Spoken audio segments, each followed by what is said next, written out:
Bienvenue pour ce temps un peu différent des autres, le culte café croissant que nous ferons chez nous, chacun chez nous, avec notre café, avec notre croissant, si nous en avons trouvé. Donc pendant ces cultes, comme vous le savez, il y a une part au partage de nos expériences, un temps de prière, d'écoute de la parole de Dieu, et aussi d'écoute d'un témoignage de quelqu'un qui veut nous partager ce que Dieu a fait dans sa vie. Aujourd'hui, nous recevons Gonzalo qui va nous parler de la vie, la vraie. Alors, le sujet d'aujourd'hui, c'est la vie, la vraie. Nous avons repris ce slogan à Auchan, qui, il y a un certain temps, proposait ses publicités Auchan, la vie, la vraie.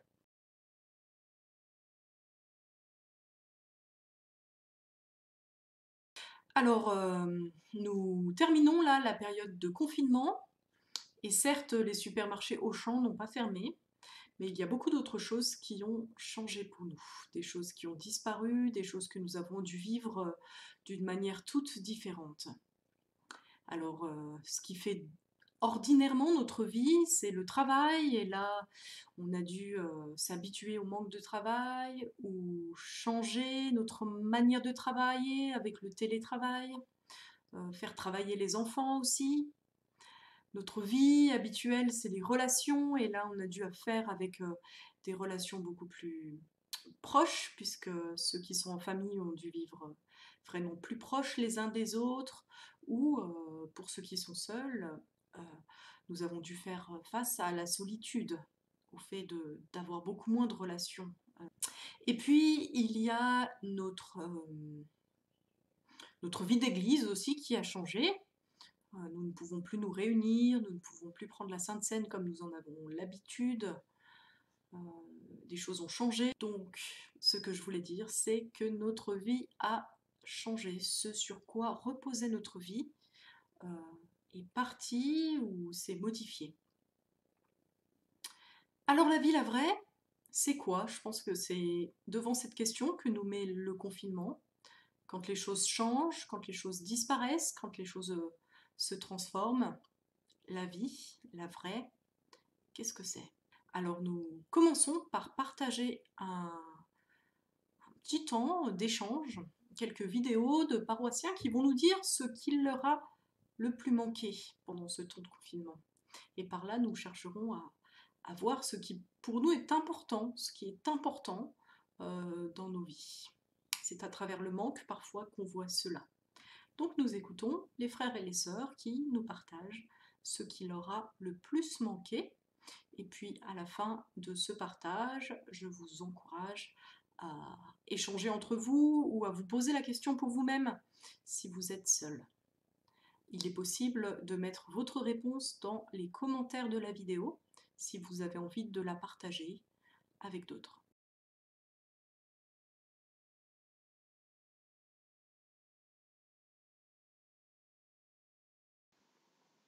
Ce qui me manque le plus, c'est la communion fraternelle des frères et des sœurs. J'ai l'habitude d'être seul dans mon appartement et les relations sociales me manquent beaucoup. On a des vidéoconférences, des réunions par internet, mais c'est pas la même chose. Pourquoi la communion des frères et des sœurs? Parce que ensemble, on est plus fort. De café croissant à distance. Hey. Je suis accompagnée de Teddy. C'est le nounours du frère de mon ami chez qui je suis en ce moment. Et je suis en train de manger des céréales avec du lait. Et voilà, c'est très bon. Hey. Ah Teddy, tu me gênes, hein.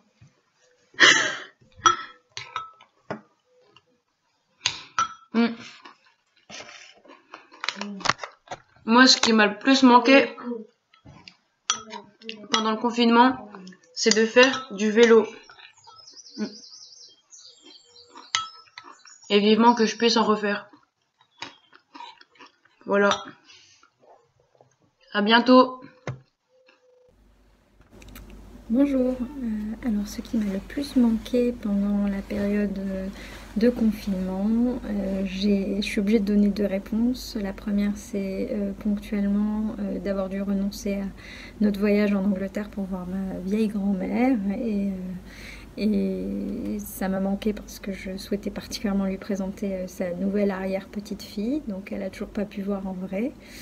Et de façon plus quotidienne, disons, il m'a manqué de pouvoir emmener nos enfants au parc, faire le tour du lac du Héron, des choses comme ça. Donc on espère la reprise prochaine au moins l'accès au parc, etc. Bon dimanche à vous. Ce qui m'a manqué pendant les journées de confinement, c'est surtout le contact avec mes petits-enfants.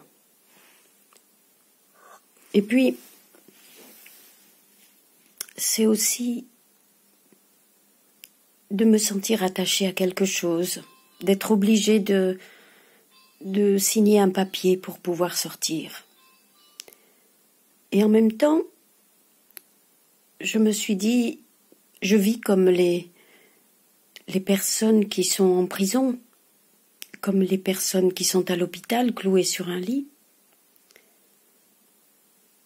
Ça m'a fait beaucoup réfléchir. Ce qui m'a manqué, c'est aussi de ne pas pouvoir voir ma mère. Mais en même temps, nous avons communiqué avec WhatsApp, avec les moyens modernes. Je ne me suis pas sentie complètement isolée. Au contraire, mon esprit s'est ouvert pour penser à tout le monde. Quelquefois, j'ai été inquiète. Quelquefois, j'étais très contente. Quelquefois, j'étais très triste. Je suis passée par toutes les phases qu'on peut imaginer. Non, c'est vraiment pas facile. Et puis, des gens me téléphonaient pour me dire qu'ils allaient pas bien. Mais ce qui était sûr, c'est que je priais sans cesse dans mon cœur.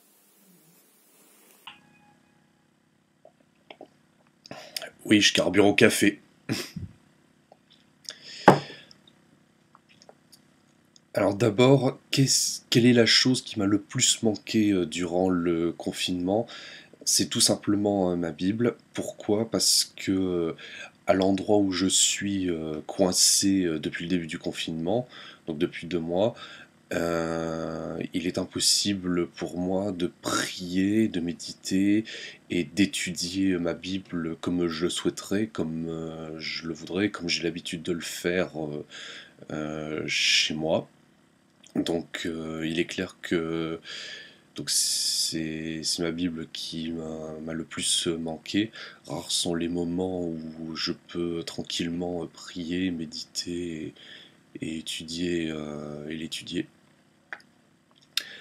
Ensuite, quelle est l'action qui m'a le plus manqué durant le confinement? C'est tout simplement mes activités, les activités extérieures, donc les activités culturelles, artistiques, à l'eau vive ou à la paroisse de Fives. Donc toutes les activités en dehors de la vie professionnelle. Donc c'est vrai que c'est très dur en période de confinement de ne pas pouvoir les faire. C'est vrai que ça manque toujours. Et enfin, quelle est la personne qui m'a le plus manqué durant le confinement? Difficile à dire parce que en fait il y a plusieurs personnes qui m'ont manqué durant tout le temps du confinement. Donc les personnes de mon église, les amis et puis d'autres copains et copines à l'extérieur. Voilà. Nous sommes nombreux, ou plus exactement tous, à subir les inconvénients du confinement. En ce qui me concerne, je vous dirai ce qui m'a le plus manqué pendant ce confinement et pourquoi. Ce qui m'a manqué le plus, c'est la liberté de me mouvoir à l'intérieur comme à l'extérieur de chez moi. À la maison, on doit prendre certaines précautions, se laver les mains plus que de raison, respecter un code de conduite comme si on devait rendre les comptes à quelqu'un d'invisible qui nous surveille. À l'extérieur, on doit éviter les personnes, prendre les distances lorsqu'on voit quelqu'un arriver en face, ne plus voir ses parents, ses amis, ne plus assister à toutes mes réunions chrétiennes comme on le faisait avant. J'ai l'impression d'être en prison et le Covid joue le rôle du justicier. On ne peut rien entreprendre sans se référer à sa circulation, quel que soit le lieu où on se trouve, et on doit s'adapter selon sa convenance.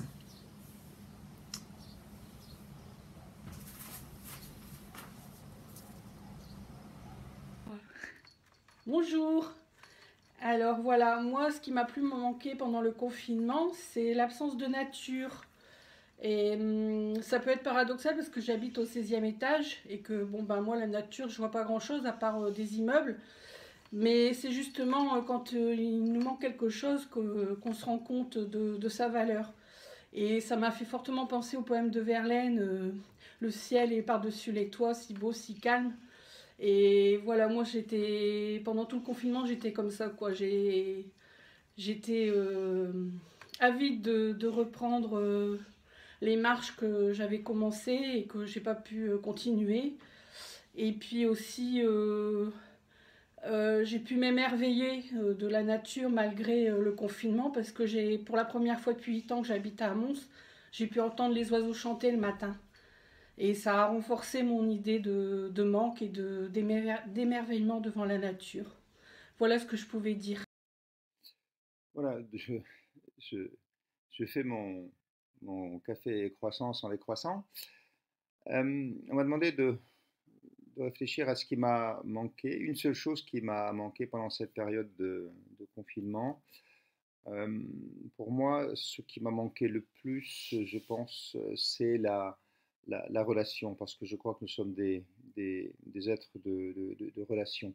Alors, certes, on a pu continuer à avoir une relation avec les autres, mais qui était une relation différente, téléphonique, par Skype.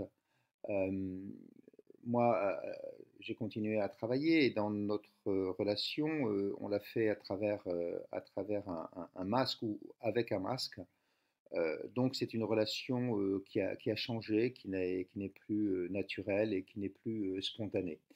C'est une relation qui a changé, elle est devenue plus distante volontairement et surtout elle a été abîmée en ce sens que l'autre n'est pas perçu comme quelqu'un qu'on a envie de voir, mais potentiellement quelqu'un qui peut être porteur d'un danger et dont on a envie d'être en relation, mais une relation avec de la distance, une distance de sécurité. Euh, je pense que ce manque de relation nous a cependant permis d'être en relation avec nous-mêmes. Et nous avons eu peut-être un petit peu plus de temps pour travailler, pour réfléchir en tout cas sur le sens de la vie, sur notre parcours, sur ce qu'on a fait de bien, ce qu'on n'a pas fait de bien, euh, sur nos envies, sur nos envies futures. Euh, je crois que voilà, c'est de la relation. Je pense que c'est la relation qui m'a le plus manqué. Et comme nous sommes dans le culte, cette relation fait écho à une relation que nous avons pu construire plus encore, développer plus encore, et qui est la relation que nous avons de manière quotidienne avec Dieu. Voilà, et donc je pense que ce temps où nous avons pu réfléchir, être seuls, nous a permis de, peut-être aussi parce que nous avons eu peur, parce que cette pandémie est grave, parce que nous avons tous peur de l'attraper, d'avoir des complications et peut-être de mourir, elle nous a vraisemblablement permis de réfléchir ou fait réfléchir sur notre engagement religieux et sur le rapport que nous avons avec Dieu. Et puisque nous sommes de manière virtuelle, là encore en relation, dans le cadre de ce culte, je pense que cette relation, nous allons la retrouver quand on se verra tous de manière physique et cultuelle. Bonne journée à tous. Au revoir. Alors, on m'a demandé ce qui m'a manqué le plus pendant le confinement. C'est difficile de répondre parce que nous sommes encore confinés. Alors, je dirais que nous, on a de la chance parce qu'on est tous en famille. Il y a 5 confinés avec notre chien. Donc, le manque, il est peut-être moins prégnant pour nous que pour des gens qui seraient tout seuls. Alors, je dirais peut-être que ce qui me manque, c'est de retourner dans ma maison de campagne, là où je retrouve mon frère, ses enfants, mes parents, des amis, et où on a une vie un peu communautaire et où on partage beaucoup, où on a de l'espace et où on peut bouger. Voilà, c'est tout ce que je dirais. Pour le reste, je pense que je ne fais pas partie des gens qui ont ressenti du manque. Alors à la question qu'est-ce qui m'a le plus manqué pendant ce confinement, je répondrai 2 choses. La première, c'est que le fait de ne plus avoir de contact, de relations physiques avec les gens, hein, je veux dire, c'est-à-dire être par exemple dans une réunion, un repas de famille, être au travail. Aujourd'hui, beaucoup de gens, on travaille chacun dans notre coin, à distance. Alors évidemment, heureusement, il y a des moyens modernes, hein, j'appelle les Skype, des Teams, etc., des visioconférences, mais ça ne remplacera jamais, je dis jamais, une présence physique. La deuxième chose aussi, c'est le fait de dire, tiens, aujourd'hui, je m'en vais, je vais dans un magasin, je vais voir un ami, je vais au culte, je vais à une réunion. Ben, je ne peux pas, parce que il faut que ce soit dans l'heure, il faut que ce soit à 1 kilomètre à la ronde autour de chez moi. Donc ce n'est pas évident. Mais enfin, tout ça me fait penser à certains prisonniers, ce qu'ils doivent ressentir, et le plus célèbre d'entre eux, Nelson Mandela. Comment a-t-il fait pendant des décennies, pour résister à un confinement forcé? Allez, bon café, et à plus, et à vous revoir.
Bonjour frères et sœurs, je m'appelle Gonzalo, je suis du Chili, mais maintenant je suis l'assistant de la paroisse protestante de Saint-Germain-en-Laye.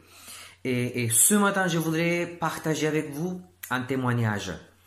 Mais je voudrais aussi lire le psaume 23, parce que je vois un mélange entre ma vie et ce psaume. Et je pense que je ne peux pas parler de ma vie sans parler de la parole. Mais d'abord, je vous invite à la prière. Merci Seigneur, merci Dieu Tout-Puissant, parce que tu nous as donné le salut en Christ. Merci parce que tu nous manifestes ton amour paternel.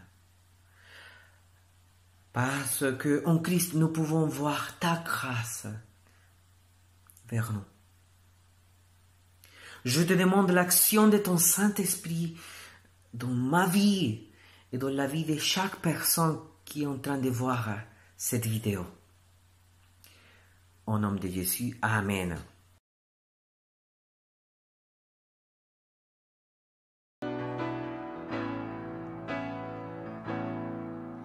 Que ces lieux soient visités par ta sainte présence. Que ces lieux soient balayés par le vent de ton esprit. Lève-toi de ton saint lieu et descends au milieu de nous. Pose sur nous des langues de feu. Verse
Alors pour commencer mon témoignage, je voudrais lire le psaume 23 qui dit L'Éternel est mon berger, je ne manquerai de rien.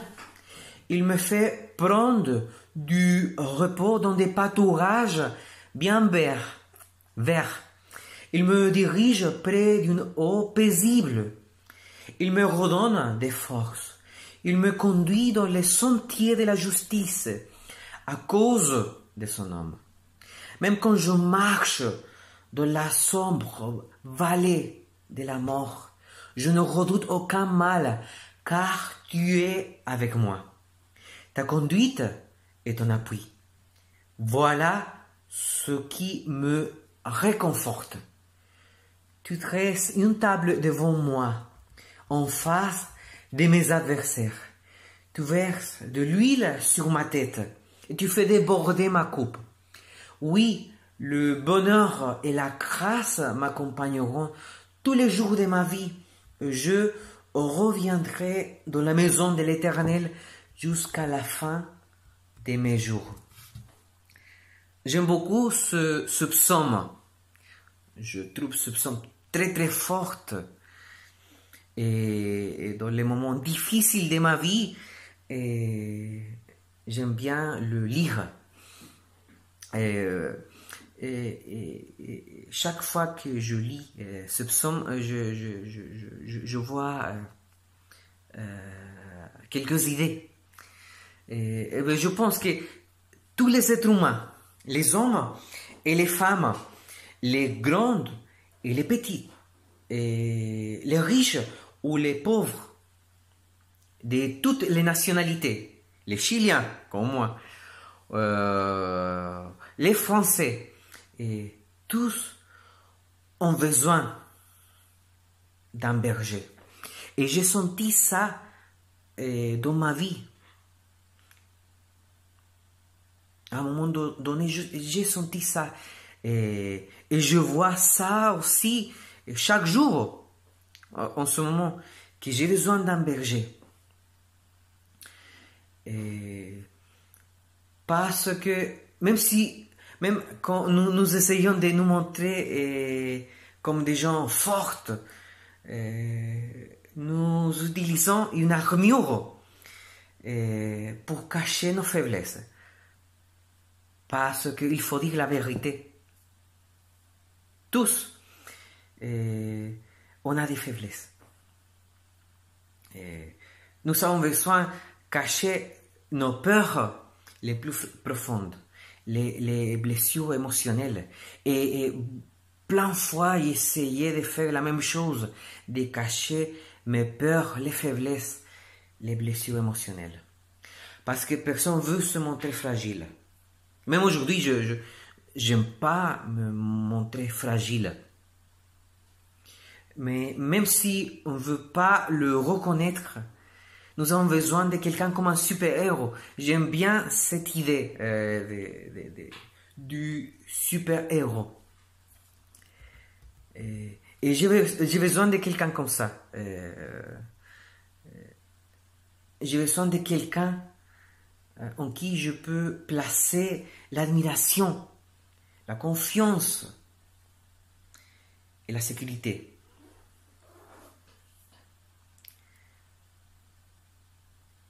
Comme je vous ai dit, parfois on essaye de cacher nos faiblesses, mais c'est ça, je pense que c'est ça qu'il y a dans le plus profond de notre cœur. Et c'est ça que je trouve dans mon cœur, dans le plus profond de mon cœur. J'ai besoin d'être certain, j'ai besoin d'être sûr que rien de grave va arriver dans ma vie. Car il y aura toujours quelqu'un pour prendre soin de moi, pour me réconforter, pour me guider. Mais je me demande pourquoi il existe cette idée qui parfois est très cachée en nous. Et comme je vous ai dit, je pense que tous à un moment donné, on a été blessé, on a souffert. J'ai vécu ça, et c'est ça mon témoignage. mon témoignage. C'est ça que je voudrais partager ce matin avec vous. Et pour ça, j'aime bien le psaume 23 parce que je trouve le réconforte et l'espoir. Parce que dans ce psaume, j'apprends à placer la confiance en Dieu, le grand berger qu'on voit dans les versets. Ce grand berger qui me donne la paix, la protection et la communion avec lui.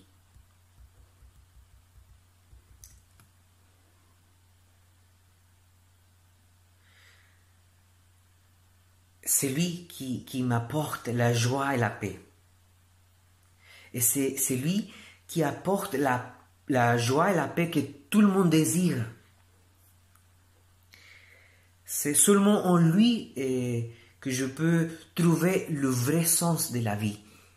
Je ne sais pas si à un moment donné vous avez cherché le sens de la vie, parce que j'ai cherché le sens de la vie et j'ai pas trouvé, mais à un moment donné j'ai trouvé le Christ, j'ai trouvé Dieu.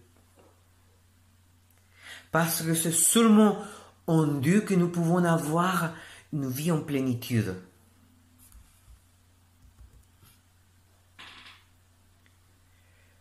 Le roi David, de le psaume, appelle mon berger à l'Éternel, mon berger à Dieu. Et il est le roi d'Israël, il est l'autorité sur tout le peuple. Mais il reconnaît qu'il a besoin de celui qui est le grand berger. Celui qui a le contrôle sur toutes les choses. De la même manière, je pense que nous devons reconnaître chaque jour que nous avons besoin de notre Dieu. Et c'est une tâche pour moi aussi. Chaque matin, j'ai besoin de reconnaître ça, que j'ai besoin de mon Dieu, que j'ai besoin de l'Éternel, que j'ai besoin du Christ. Mais c'est en lui que je trouve la paix. Et c'est lui qui me protège aussi. Et c'est la même chose que je vois dans le psaume. Et pour ça, je peux avoir la sécurité. Parce que je trouve ça dans le psaume. Et il me protège. Et je suis sûr qu'il me protège. Parce qu'il a le contrôle. Avec autorité et avec puissance. Et dans le psaume David, c'est que même devant le danger, il est en sécurité avec Dieu. Parce que le Seigneur ne l'abandonne pas. Et j'aime beaucoup un verset qui dit, même quand je marche dans la sombre vallée de la mort, je ne redoute aucun mal, car tu es avec moi. J'aime beaucoup, c'est le verset que j'aime plus de ce psaume. Même quand je marche dans la sombre vallée de la mort, je ne redoute aucun mal, car tu es avec moi. Je ne sais pas si vous avez marché pendant la nuit sans lumière. Parce que, comme je vous ai dit, mes parents habitent dans la campagne. Et j'ai visité mes parents plusieurs fois. Je suis arrivé pendant la nuit, pendant le soir, sans lumière. Le soir totalement obscur.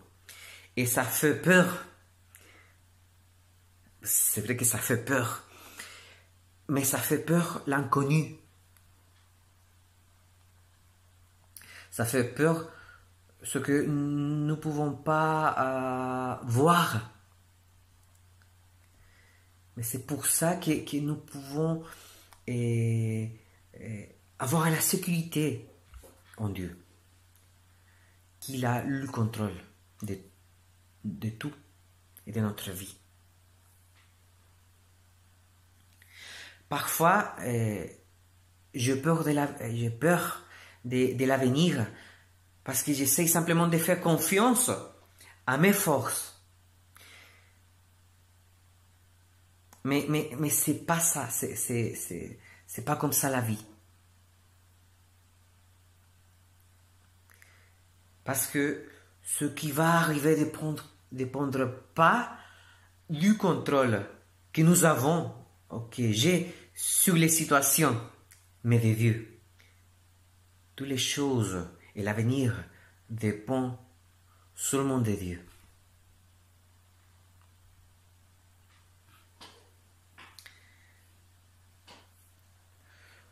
En lui, nous pouvons trouver le refuge, l'hospitalité, l'amour.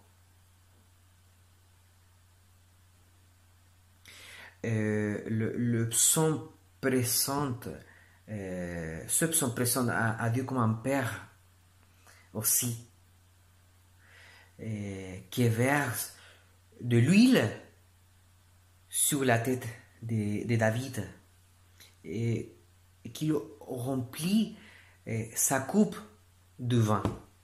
Il le traite d'une manière merveilleuse et accueillante. Et j'ai la sécurité aussi que en Dieu je peux vivre en communion, qu'il me donne une communion avec lui. Et le psaume finit en disant que le bonheur et la grâce l'accompagneront tous les jours de sa vie et qu'il reviendra dans la maison de l'Éternel jusqu'à la fin de ses jours. Pour David, vivre dans la présence de Dieu est son désir le plus profond. Et je me demande, pour vous et pour moi, c'est la même chose? Vivre en relation avec Dieu, c'est le désir le plus profond que nous avons, que j'ai.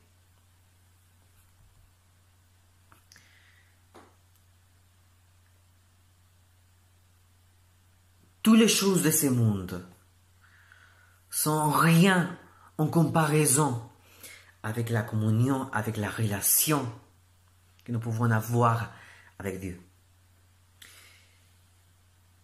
Il y a une joie plus grande que de vivre en communion avec le Seigneur? Je ne pense pas. La communion avec Dieu est beaucoup mieux que tous les plaisirs de ce monde.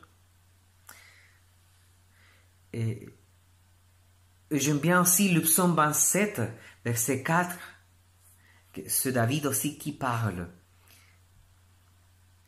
Je demande à l'Éternel une chose que je désire ardemment. Je voudrais habiter toute ma vie dans la maison de l'Éternel pour contempler la beauté de l'Éternel et pour admirer son temple.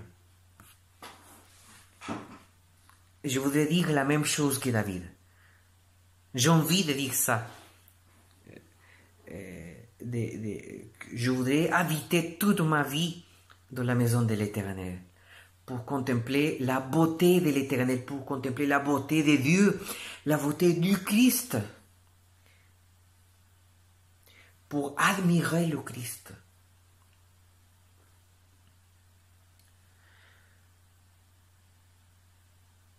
David peut dire totalement convaincu qu'il a trouvé sa satisfaction et son plaisir en Dieu. Je pense chaque jour, et nous parlons beaucoup avec ma femme sur ça, qu'on n'a pas besoin d'autre chose. On n'a pas besoin d'autre chose parce qu'avec le Seigneur, nous avons tout. Dans le Seigneur, on trouve le but de notre vie. Le but de ma vie familiale, mais de ma vie personnelle aussi. Et j'ai senti mon cœur affligé de l'avenir plein de fois, ou affligé des dangers. Je me sentis seul, exposé à des situations difficiles de la vie. mais j'ai trouvé le Christ et je vois ce psaume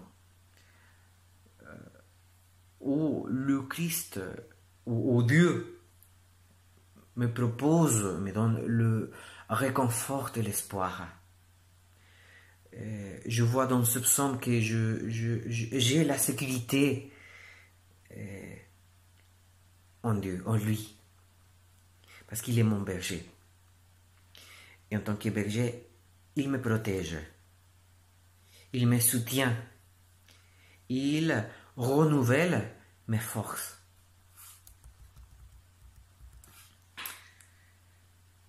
Si nous sommes en train de vivre des moments, des situations difficiles, compliquées, même dans les moments les plus extrêmes, il est là. Et je vois ça dans ma vie, qu'il est là. Je vois maintenant le passé, il était là. Et maintenant dans le présent, il est là pour prendre soin de moi. Et la Bible nous dit quelque chose d'incroyable. Que Jésus lui-même se présente comme le bon berger et nous comme ses brebis. Il dit que dans sa vie pour nous, et c'est ça que je trouve génial, parce que je peux avoir la paix de savoir qu'il a donné sa vie pour moi, qu'il est mort sur la croix pour me sauver. Vous avez des problèmes graves? Il faut être sincère. Parfois, je suis triste. Je pense que tout le monde, parfois, est triste. Et il y a des jours qui sont plus compliqués que d'autres. Mais avec Dieu, je peux résister. Vous pouvez résister et trouver la paix.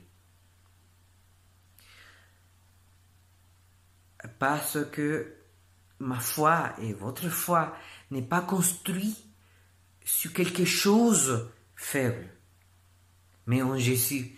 Ma foi est construite en Jésus. Le Seigneur sur tout ce qui existe.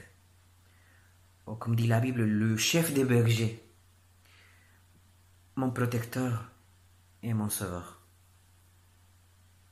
Que Dieu vous bénisse.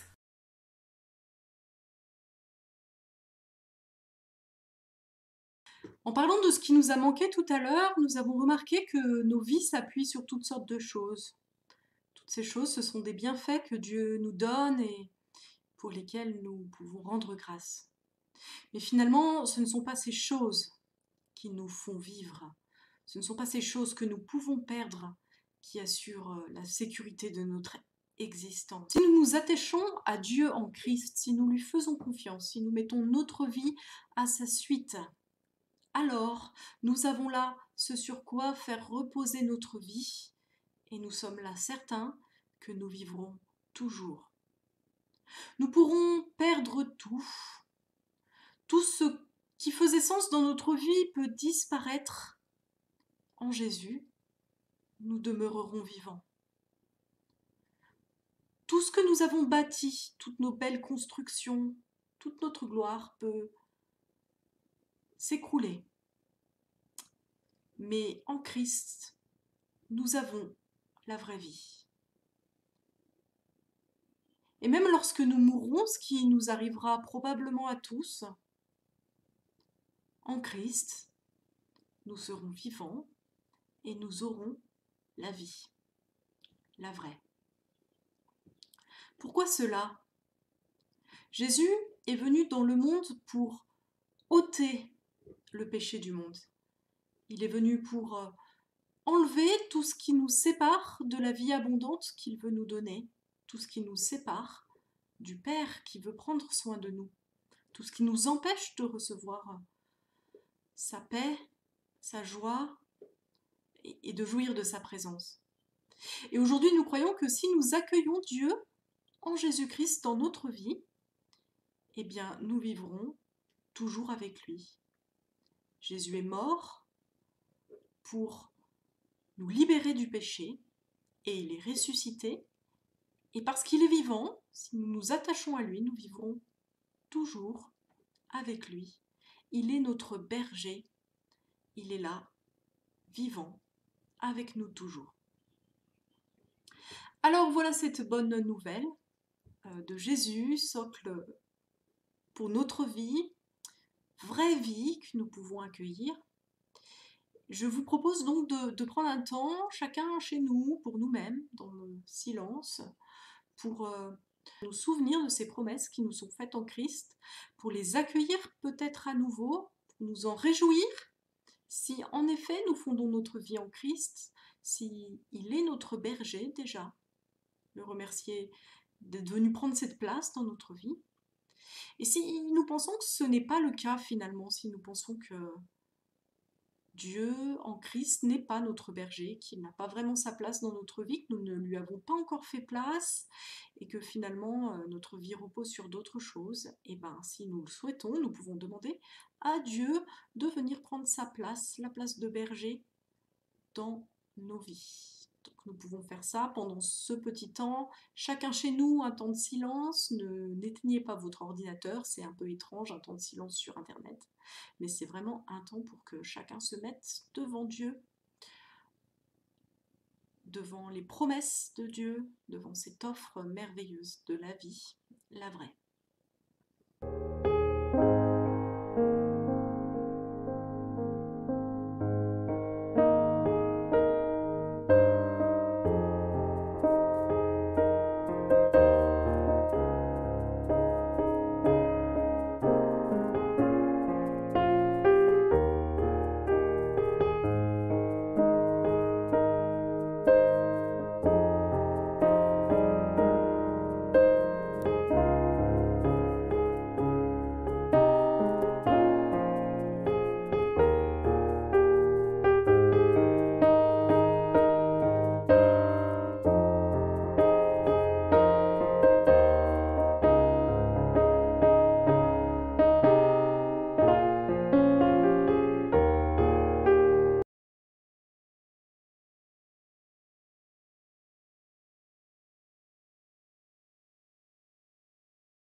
Je n'ai que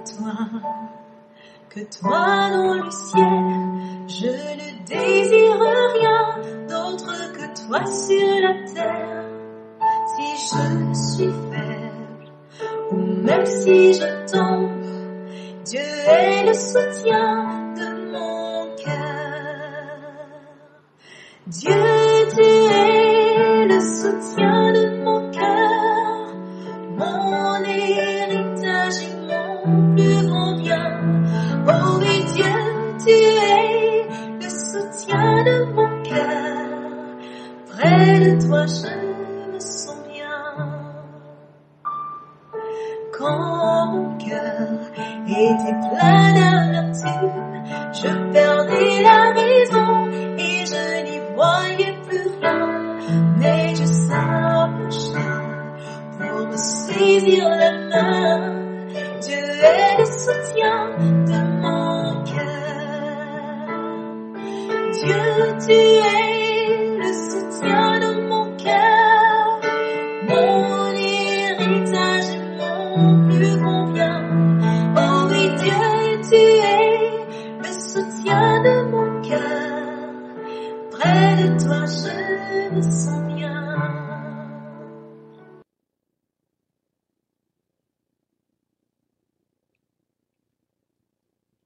Nous prenons maintenant un temps de prière. Laissons-nous conduire par le Saint-Esprit pour présenter à Dieu les sujets qui nous préoccupent, pour lui demander de prendre soin de toutes sortes de choses sur lesquelles nous n'avons pas forcément prise et que nous voulons confier à Dieu. Nous prenons donc ces quelques minutes, chacun chez nous.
Ce temps de culte, café croissant, de partage se termine.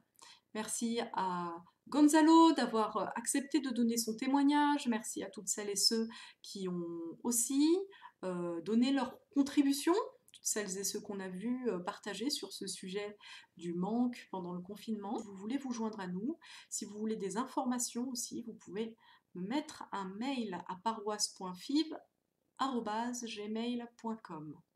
Bon dimanche à chacun, soyez bénis.